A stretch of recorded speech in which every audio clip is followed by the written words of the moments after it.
अब तो खुली छूट है, आप कितने भी पैसा खर्चा कर सकते हो, किसी भी योजना को आगे लेकर जा सकते हो।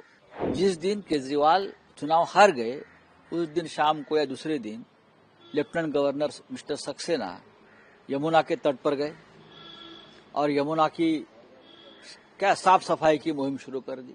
मुझे कुछ नहीं लगता है।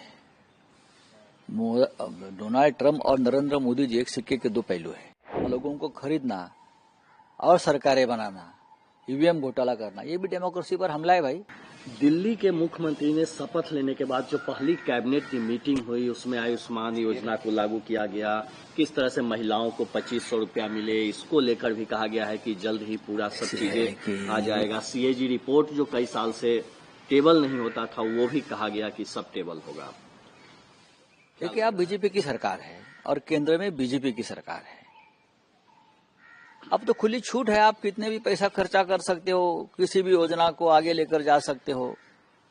लेकिन डेमोक्रेसी में जब किसी राज्य में अपोजिशन का सरकार होता है तो केंद्र सरकार की जिम्मेदारी ज्यादा होती है कि उस सरकार को भी उसी तरह से मदद करे, समर्थन दे।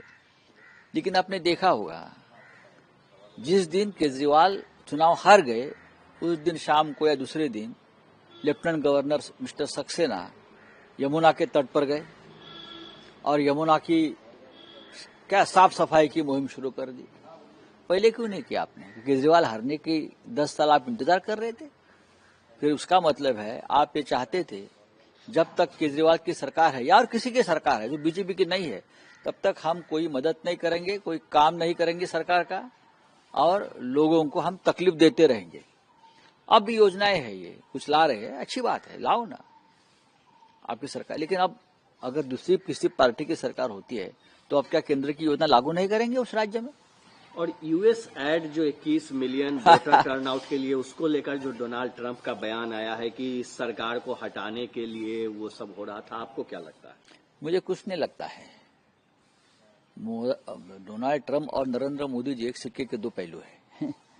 नहीं, इन सब के बीच लेकिन बीजेपी ने निशाना साधा है, कहा है कि राहुल गांधी बाहर जाते हैं, डेमोक्रेसी पे हमला करते हैं और देखिए किस तरह से पूरी योजना ऐसा है कि डेमोक्रेसी का हमला करना यानी सिर्फ सरकार पर हमला करना नहीं, डेमोक्रेसी पर हमला करना यानी जो अपोजिशन है, हमारे जैसे लोग हैं, उनको जेल में डालना, उनके ऊपर हमला करना, उनकी सरकारें तोड़ना, हाँ, उनकी सरकारें खत्म करना, लोगों को खरीदना और सरकारें बनाना, ईवीएम घोटाला करना, ये भी डेमोक्रेसी पर हमला है भाई।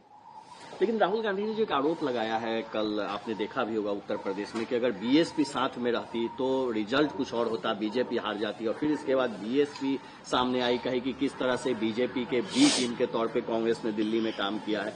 आपको क्या लगता है कि राहुल गांधी के बयान को? राहुल गांधी जी का बयान जो है वो हमारे मन में भी था कि अगर उत्तर प्रदेश में बीएसपी साथ रहती तो पूरा चुनाव का गणित और समीकरण बदल जाता।